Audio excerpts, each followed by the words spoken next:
Ipagpatawad mo aking kapangasan, binibini ko.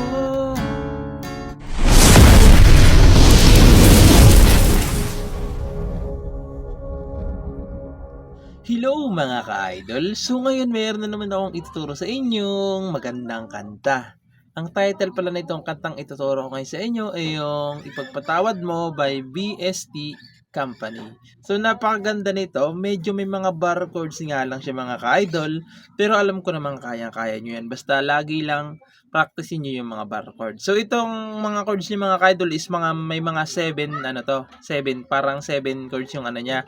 Halimbawa, C sharp minor 7, F sharp minor 7. So, ginawa na lang tinanggal natin yung 7 para mas madali. Okay? So, medyo mas magiging madali siya ng kaunti. So, dito muna tayo sa kanyang strumming. So, yung strumming pattern natin is ganito lang. Okay? Down, down, up, up, down, down. Okay? Ganun lang siya. Pag yung chords naman is nasa loob ng open-close parenthesis, dalawang down lang. Kasi, mabilis yung lipatan dyan kaya dalawang down lang. Pero sa original na strumming nito is hindi ganun. Okay, hindi siya ganun. So, ito lang yung tinuro nating strumming para mas madalian yung mga beginner na gustong tumugtog nito. Okay? So, yung strumming natin, nakalagay naman dyan para hindi kayo malito, no? So, proceed na tayo dito sa kanyang whole verse. So, yung whole verse niya rito is D major 7. So, yung D major 7 sa first fret, first string lang, second, tsaka third string, ipitin nyo yan. Yan, ganyan. Yan.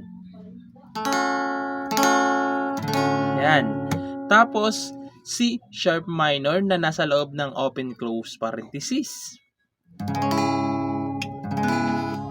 So, yung C sharp minor sa 1, 2, 3, 4 sa fourth fret nakabar. Ayan. Sa fifth naman ay second string. Ayan.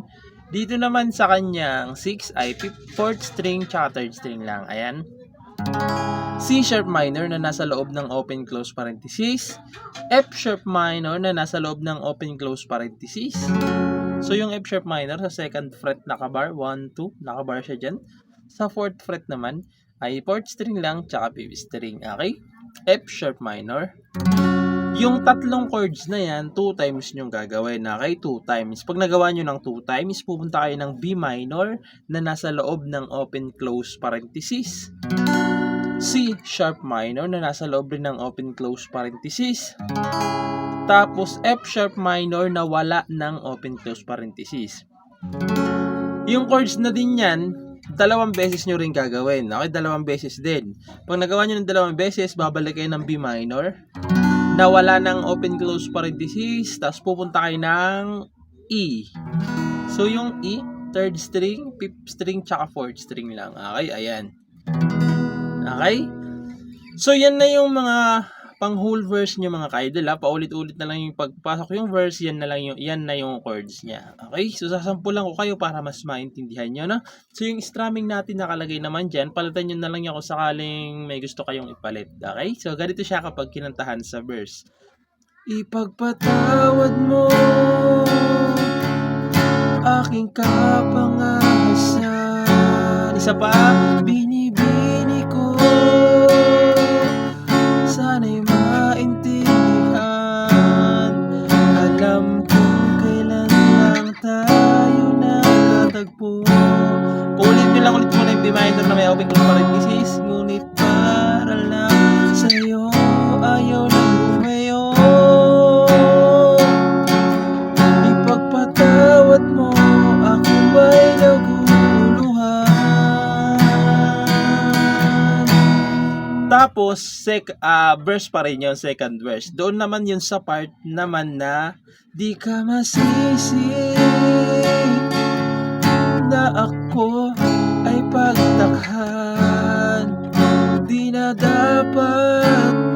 So, doon naman na part yun. So, hindi na lang natin yung kakantahan kasi baka makapiright tayo, no? So, proceed na lang tayo dito kaagad sa kanyang chorus. Doon sa minahal kita agad. Doon na lang kaagad tayo, okay? So, proceed na tayo doon sa kanyang chorus.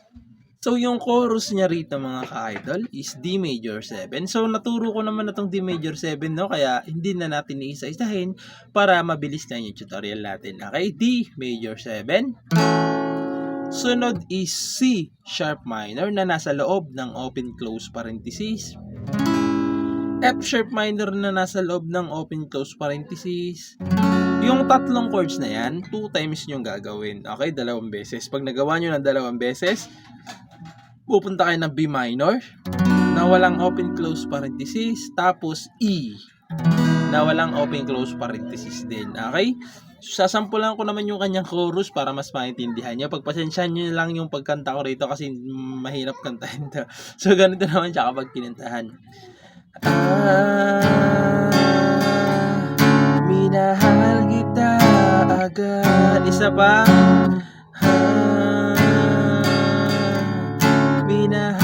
Minahal kita agad. Ipagpatawad mo.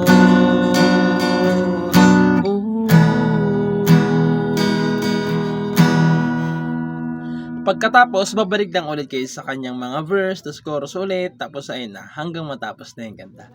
So, ayun lang, sana nagustuhan nyo itong tutorial natin ngayon, at good luck sa panibago niyang matututunan.